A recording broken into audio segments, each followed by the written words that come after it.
안녕하세요. 말하기의 자유 김용배입니다. 지난번 영상에서 제가 이런 이야기를 했습니다. 말하기를 잘하고 싶으면 말 잘하는 사람의 영상을 보고 그 사람의 말하기 영상에서 말하기 구조를 분석하라 라는 이야기를 제가 드렸어요. 그러면 구체적으로 분석을 어떻게 하는지를 잘 모르실 것 같아서 제가 하는 방법을 보여드리고 이런 방법으로 여러분들이 따라 하시면 될 것 같습니다. 그래서 그 예시는 제가 좋아하는 김창옥 강사님 영상을 가져왔고요. 그 영상의 링크 바로 들어갈 수 있도록 달아 놓을게요. 처음 영상은 시작부터 30초까지 볼 거예요. 현재 집에서 재택 업무를 하고 있습니다. 마케팅 공부 아직 준비를 하고 있는데요. 그리고 12월부터는 운전면허 취득하려고 학원도 알아보고 있습니다. 열심히 살고 있다고 생각하는데 가끔은 무기력해지곤 합니다. 어떻게 극복하는 게 좋겠습니까? 어디 계세요? 자, 제가 32초까지 봤어요. 일단 이게 어떤 상황인지 말씀을 드려야 될 것 같은데, 강사님이 강의를 하고 그 현장에 온 분들이 질문을 쓴 거예요. 그리고 그 질문을 받고 즉석으로 답을 하는 상황인데요. 그러면 여러분들도 이거 연습할 때 몰입을 해보는 거예요. 내가 지금 앞에 사람이 뭐 한 100여 명 있고 그 사람이 나한테 직접 질문을 한다. 그리고 내가 그거에 대해서 답을 해야 된다. 그럼 내가 과연 이때 어떻게 말할까? 이렇게 몰입을 하면서 연습을 하면 훨씬 더 재밌습니다. 어쨌든 이제 질문을 해요. 질문 내용이 보면 열심히 살았다고 생각했는데 무기력합니다. 그러면 그런 무기력할 때 저는 어떻게 해야 될까요? 라는 질문을 어떤 청중이 강사님한테 했어요. 자, 그러면 영상을 멈춰놓고 이 영상을 보는 여러분이라면 이거에 대해서 어떻게 대답하실 거예요? 그리고 나서 영상을 보는 거예요. 저는 무슨 생각을 했냐면 요것만 갖고는 대답하기가 참 곤란하다라는 생각이 먼저 떠올랐어요. 이 질문을 한 사람의 연령, 그러니까 나이, 어떤 일, 구체적으로 어떤 일을 하고 어떤 때 무기력을 느끼는지 이런 그 질문한 사람에 대한 데이터가 많이 없으니까 물론 대답을 할 수 있겠지만 그것보다는 좀 더 이 사람에 대해서 알고 나서 대답을 하면 좋겠다라는 생각을 했어요. 그래서 제가 떠올린 게 뭐냐면 재질문이에요. 다시 한 번 더 질문한 사람한테 질문하는 거예요. 그 생각을 하고 영상을 봤는데 김창옥 강사님도 그렇게 재질문을 하는 거예요. 32초부터 1분까지 영상을 볼게요. 지금 그러면 학생이세요? 아니면은 졸업하고 취직 준비 중이세요? 이직 준비생이세요? 지금 재택 업무 알바로 집에서 계속 하면서 이직 준비하고 있어요. 이직 어떤 IT 업계로 이직을 준비를 하고 있고 지금 집에서 그 재택 업무하고 있는 일이 마케팅이랑 관련 있는 일이라서 마케팅 공부를 또 추가적으로 하고 있어요. 실례가 안 된다면 올해 나이가 26이요. 26. 제가 1분 2초까지 봤어요. 의도는 몰라요. 김창옥 강사님이 왜 제 질문을 했는지. 어쨌든 우리가 여기서 배울 수 있는 거는 한 번 더 질문을 해서 더 좋은 답을 줄 수 있구나 라는 스킬을 하나 배운 거예요.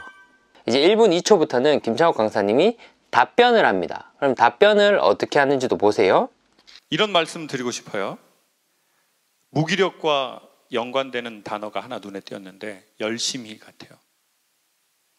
열심히.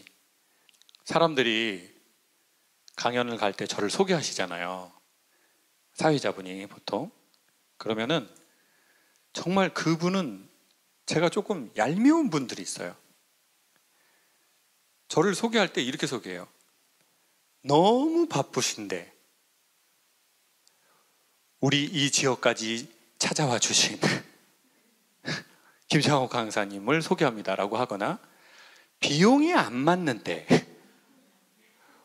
우리 지역까지 찾아와 주신 우리 김창옥 강사님을 소개한다라고 할 때 저는 정말 그분 주댕이를 이렇게 한 대 이렇게 나가면서 그분 주댕이 한 대 때리고 나가고 싶어요. 여기까지 볼게요. 자, 그 다음엔 이제 답을 해야 되는데 답을 할 때 그러면 무기력할 때 이렇게 하세요 라고 답하지 않았어요. 어떻게 답했는지 혹시 캐치하셨어요? 강사님은 저는 무기력이란 단어를 들으니까 열심히라는 단어가 떠올랐어요 라고 어떤 메시지를 던졌어요. 메시지는 내가 하고 싶은 말이에요. 내가 하고 싶은 말을 던졌죠. 그 다음에 뭐가 나와요? 그것과 관련된 내 경험, 나의 예시, 나의 스토리가 나오죠.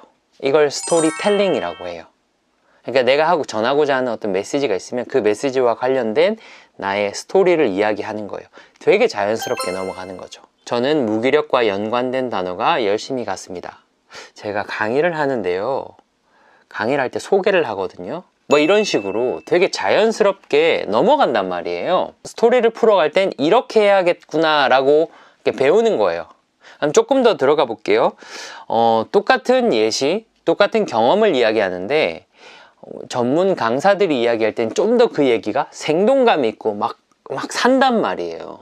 근데 내가 하면, 말을 못하는 내가 하면 그 이야기가 죽어요. 그러면 그 차이를 뭘까를 알기 위해서는 이런 전문가들이 스토리를 말할 때 어떤 방식으로 말하는지를 보고 그걸 내가 그대로 따라하면 되잖아요. 그러면 똑같은 이야기를 해도 생생하게 할 수 있단 말이에요. 그러면 그렇게 하는 방법은 첫 번째, 여기 잘 나오는데 묘사예요. 묘사. 이 김창욱 강사님의 이야기를 들으면 마치 우리가 김창욱 강사님과 함께 있는 것처럼, 그 공간에 있는 것처럼 느껴집니다. 강의를 하다 보면 꼭 이렇게 소개하시는 분이 있습니다. 너무 바쁘신데 우리 지역까지 찾아와 주신 강사님을 소개합니다. 이런 식으로 전체적인 상황, 그 사람이 한 말들을 다 보여줍니다. 생생하게. 그러니까 우리는 더 몰입이 되죠. 두 번째 스토리 특징은 뭐냐면, 이거 유머 때문에 고민하시는 분들 꼭 익히세요. 과장입니다. 무언가 스토리를 이야기할 때 재밌는 포인트에서는 좀 과장을 해줘요. 예를 들어 볼게요. 여러분이라면 누군가가 여러분을 소개하는데 너무 바쁘신데도 불구하고 이 자리에 오신 누구님을 소개합니다 라고 했을 때 그 소개가 마음에 안 드실 수 있어요. 그렇죠? 그러면 우리는 말을 할 때 누가 그렇게 소개하면 정말 마음에 안 들더라고요 라고 한단 말이에요. 근데 그러면 안 살아. 재미가 없어요. 그래서 김창욱 강사님은 어떻게 하는 줄 아세요? 앞으로 나갈 때 그분 주댕이를 한 대 때려주고 나가고 싶어요. 이렇게 과장을 합니다. 약간 싫을 수도 있는데 이렇게까지 싫겠어요. 근데 그 싫다를 좀 더 과장하기 위해서 주댕이를 때린다라는 표현을 쓰니까 이 영상에서 청중들이 웃거든요. 그러니까 요런 표현들이 되게 듣는 사람이 저 사람 되게 유머 있다, 유머러스하다 라고 느끼게 하는 포인트예요. 방송의 예를 들면 예를 들어 정글의 법칙에서 열심히 물고기를 잡아와서 그걸 요리해서 먹어요. 근데 먹는데 정말 맛있다, 와 이런 맛 처음이야 라고 기계적으로 하는 것보다 먹었는데 와 너무 맛있다, 입에서 녹는 것 같아요 라고 하면 훨씬 더 살잖아요. 그쵸? 보는 재미가 있잖아요. 그게 과장의 힘이에요. 없는 걸 만들라는 게 아니라 한 100 정도 느끼면 한 120, 150 정도 표현해주면 보는 사람 입장에서는 훨씬 더 재미있다는 거예요. 자, 이 외에도 말할 때 좀 밀고 당기는 어떤 템포감 같은 것들이 있고 가슴에 콕 박히는 워딩 같은 거. 그런데 그것까지 다 하면 이게 영상이 지금 너무 복잡해지고 또 이게 저작권이 지금 걸릴 것 같아가지고 일단은 여기까지 하겠습니다. 그리고 지금 제가 말씀드리는 거는 강연, 그러니까 한 사람이 여러 사람 앞에서 말할 때 쓰는 그 구조를 보여드린 거예요. 친구와 이런 대화하는 상황에서 쓰는 걸 좀 배우고 싶으면 저는 개인적으로 라디오스타 혹은 유퀴즈 온 더 블럭이나 이런 프로그램들을 봅니다. 그래서 거기 나온 출연자들이 이렇게 탁 짧게 이렇게 대사를 치고 말을 하고 리액션을 하고 이런 것들을 보면서 좀 배우고 있거든요. 그래서 일상 대화를 잘하고 싶은 분들은 이런 강연에서 말하기 구조보다는 그런 대화하는 상황에서 이렇게 리액션을 하는구나를 배우면 훨씬 더 말을 잘할 수 있습니다. 네, 그럼 여러분 자유로워지세요. 감사합니다.